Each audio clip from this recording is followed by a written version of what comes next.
आबकारी घोटाले में गिरफ्तार बीआरएस की नेता के कविता को लेकर ईडी राउज एवेन्यू कोर्ट पहुंच गई है। इस वक्त की बड़ी खबर, 3 दिन की रिमांड के बाद के कविता को राउज एवेन्यू कोर्ट में एक बार फिर से लाया गया है।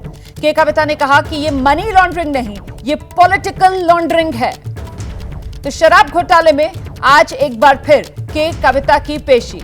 3 दिन की रिमांड आज खत्म हो रही है। एक बार फिर ईडी की टीम के कविता को अदालत के सामने लेकर पहुंची है और देखना होगा कि के कविता को आज एक बार फिर रिमांड में भेजी जाएंगी या फिर जेल भेजी जाएंगी। इसी को लेकर अदालत के फैसले का इंतजार। लेकिन के कविता जो कह रही हैं कि मनी लॉन्ड्रिंग नहीं, पॉलिटिकल लॉन्ड्रिंग है, सुनिए। This is not a money laundering case, it is a political laundering case.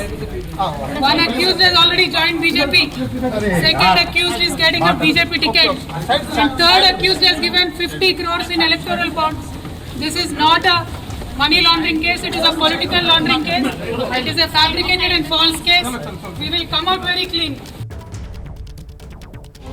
तो ईडी रिमांड में के कविता को आप सुन रहे थे। अदालत जिस समय उनको लेकर जाया जा रहा है उस समय कह रही है कि कोई मनी लॉन्ड्रिंग का मामला नहीं है, पॉलिटिकल लॉन्ड्रिंग है। यहां पर के कविता बीजेपी पर निशाना साधते हुए कि जो आरोपी हैं एक के बाद एक वो बीजेपी में जा रहे हैं और बीजेपी में जो वॉशिंग मशीन लगी हुई है वहां पर उनकी धुलाई हो जाती है और वो पाक साफ होकर निकलते हैं। शराब घोटाले में पेशी के लिए के कविता लाई गई और जमकर निशाने पर बीजेपी को लिया। सीधे आपको लेकर चलेंगे, हमारे सहयोगी वरुण जैन इस वक्त मौजूद है। वरुण, 3 दिन की रिमांड आज खत्म हो रही है। आज ईडी क्या एक बार फिर से के कविता की रिमांड मांगेगी क्या, और अगर हां तो उसका आधार आज क्या रहने वाला है? वरुण जैन, देखिए, बिल्कुल 3 दिन की रिमांड खत्म होने के बाद के कविता को राउज एवेन्यू कोर्ट में पेश कर दिया गया है और एनफोर्समेंट डायरेक्टरेट की तरफ से जज से कहा गया है कि अब उन्हें रिमांड नहीं चाहिए, वो के कविता को न्यायिक हिरासत पर भेजे। तो जल्द ही अभी कोर्ट का आदेश आने वाला है, आज के कविता को न्यायिक हिरासत में भेज दिया जाएगा।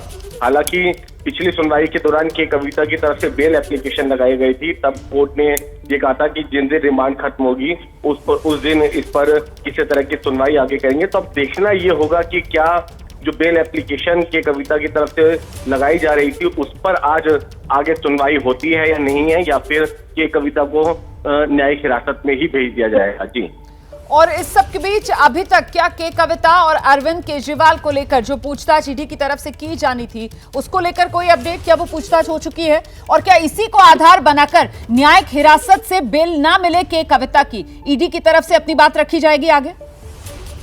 देखिए, निश्चित तौर पर, लेकिन जिस दिन के कविता की 3 दिन की न्यायिक हिरासत बढ़ाई गई थी उस दिन ईडी की तरफ से यही बात कही गई थी कि कई जो दूसरे आरोपी है जिसमें अरविंद केजरीवाल भी, उनके आमने सामने बैठाकर के कविता से पूछताछ करनी है, कई लोगों से कन्फ्रंट करवाना है आज।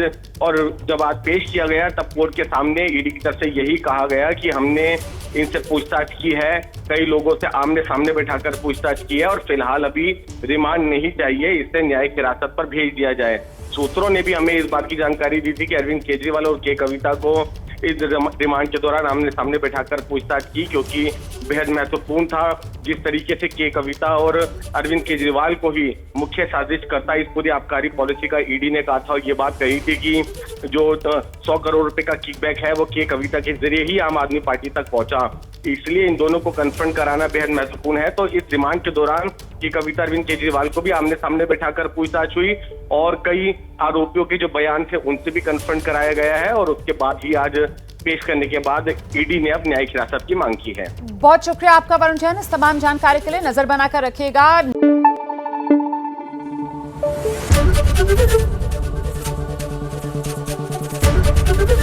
एबीपी न्यूज आपको रखे आगे।